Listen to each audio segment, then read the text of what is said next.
Do I not? Do I, do I, do I? Do I not? Do I, do I, do I?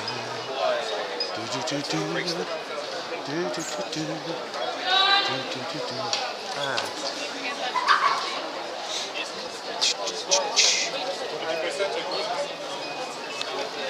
Thanks to the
Today, as I said in the morning session, we have had such a fabulous day.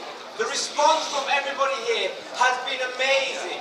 People have been literally queuing across the building at the Queen Elizabeth Centre II to talk about Palestine, to come to the building and talk Palestine, to learn and enjoy everything to do with Palestine history, culture.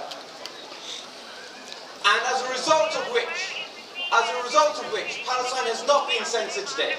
As a result of which, because just by sheer numbers, the success of today has meant that tomorrow, hopefully we can replicate it by offering free discounts as well, because we have broken even on that factor. So thank you very much for everyone.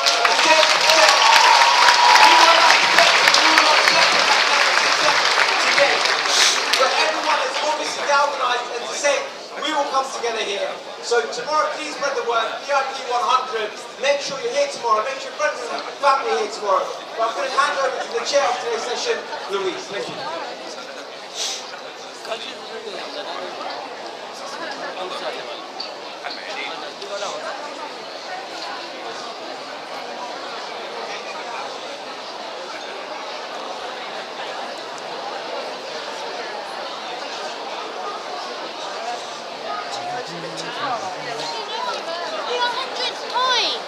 What did I say then?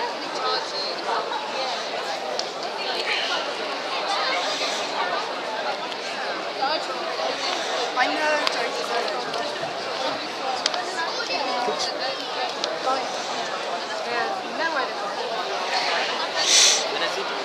It's 3 o'clock. Oh, is it?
The only other thing is to go in one of the galleries.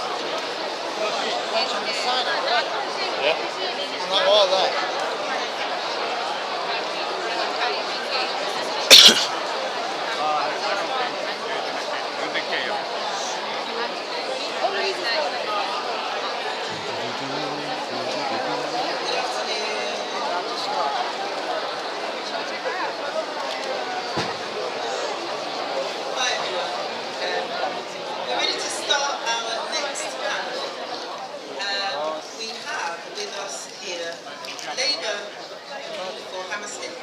And we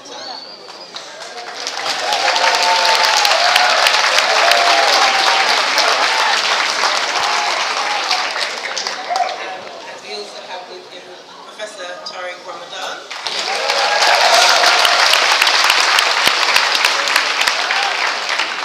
So I think some people know him. What we will do with this panel is we will actually have Andy speak first of all, and then we will take a round of questions from the audience again that Andy will answer, and then we'll have Professor Ramadan speak and the next round of questions. Okay. So first of all, can I introduce Andy Slaughter, MP? Thank you.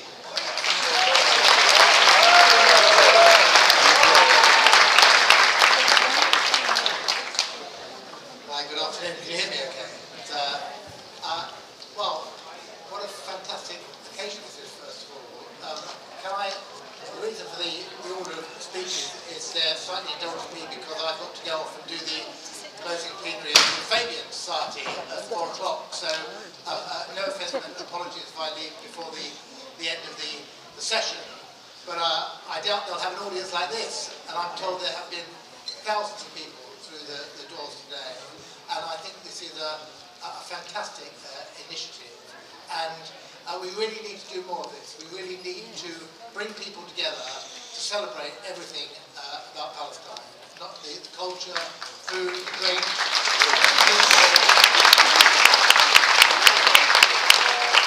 Otherwise, people think we just talk about politics all the time, which is very, very far from the truth.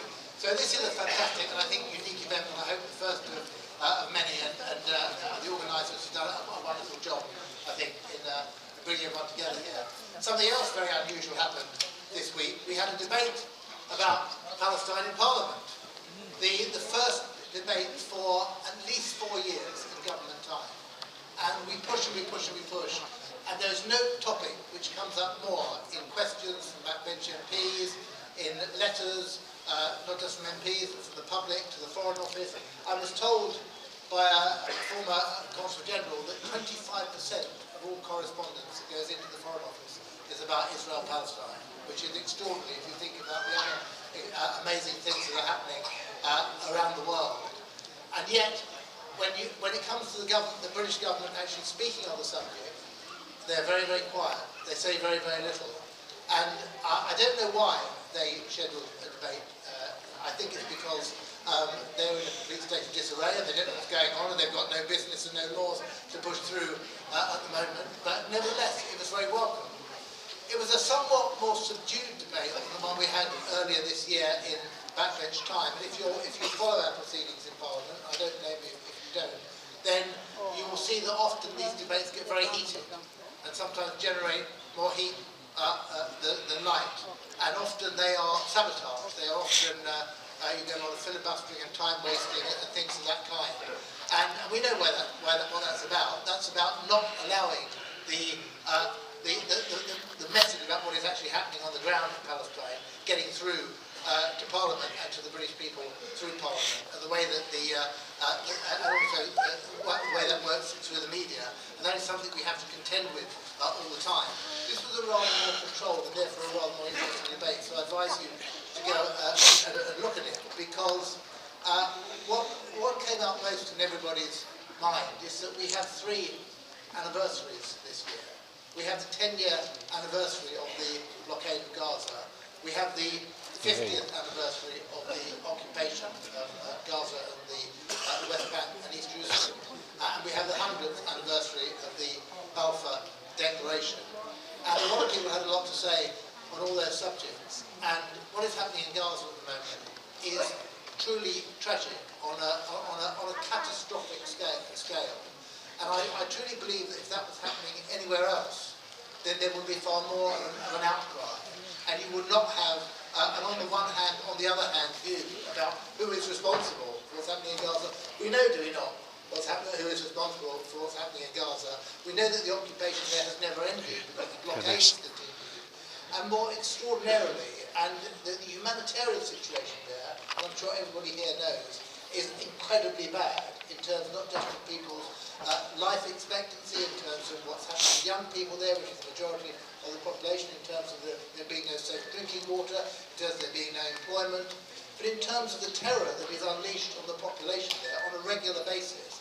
I went there with an ex-colleague of mine who's here, Martin Linton, who now runs Travel to Palestine, 2 weeks after Cast Lead, which was the first of the recent Israeli invasions of Gaza in 2009, and I saw on the ground the terror that had been done to people there, where hospitals had been bombed, where phosphorus had been used, where weapons of that kind, where whole areas of Gaza had been flattened, industrial estates, villages, no strategic or military purpose whatsoever. And I think if this was happening somewhere else in the world, there would be an outcry, there would be an absolute outcry across the political spectrum. And that is the thing that we have to contend to here, that there is a relativism that is applied to Palestine that is not applied to any other situation. So we are mourning the 10-year occupation of Gaza. And when we're looking at Balfour, when we're looking at the Balfour Declaration, what I focus on is the second part of Balfour, the part that said there would be no prejudice to the rights of the non-Jewish people living in Palestine.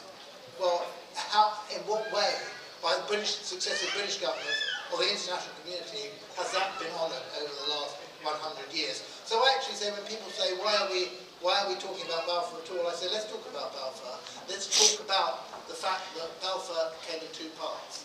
It came about a Jewish state in Israel-Palestine, but it also came about the protection of the rights, the freedoms, and the civil liberties of the Palestinian people. And anybody who reads, let alone visits the area, can say that that does not happen. And so I advise, and so I'm giving a plug to Martin and his organisation. There are others as well, but his is a fantastic organisation. If you haven't been, then go. Don't listen to me talking or other more esteemed and more experienced people than I am talking about it. Go and experience it yourself, because that's what changed my mind. Not that I wasn't already interested, not that I wasn't already committed to the cause, but when I went there for the first time, I couldn't believe that a situation could exist in developed countries in the 21st century, whereby a population who simply want to live in their own state. And by the way, it is outrageous and disgraceful to reaffirm this week that the British government did not recognise the state. Parliament has said overwhelmingly, the Labour Party has said, I think every other party in the country has said, just as a matter of natural justice, as a matter of even-handedness, as a matter of simply advancing a position where you try to get some sort of parity of esteem between the two states, let us have the recognition of the state of Palestine. And actually, and it was a regressive step, the British government's line used to be that we will recognise the state of Palestine when the time is right. What they said this week in Parliament was, we will do that, yes, at the end of talks, as part of the outcome of talks. Is that the talks that have been going on since Oslo, since Madrid, for 25 years or more, which have achieved almost literally nothing, except that the rights of Palestinians and Palestinian land has been taken away gradually and then increasingly. So let's look at a couple of things that happened this week. One of which was part of the remorseless increase in settlement. And yes, that's been going on under successful Israeli government, for many, many years. But it's changed in character over the last, under the most recent Netanyahu government. What we now have is far more strategic and provocative settlement building. So 1,800 new settler homes in East Jerusalem, including in Sheikh Jarrah, in the heart of East Jerusalem. Moves to complete the E1 settlement, which will effectively cut the West Bank in two. Moves to build new settlements, and they are new settlements for the first time, not so-called extensions of existing settlements, between Bethlehem and East Jerusalem, cutting off those two key centres of Palestinian population. This is not just a land grab. This is a strategic component to make sure that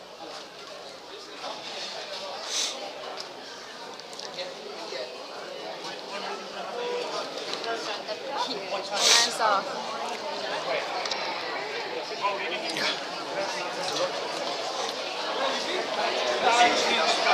Do, do, do, do.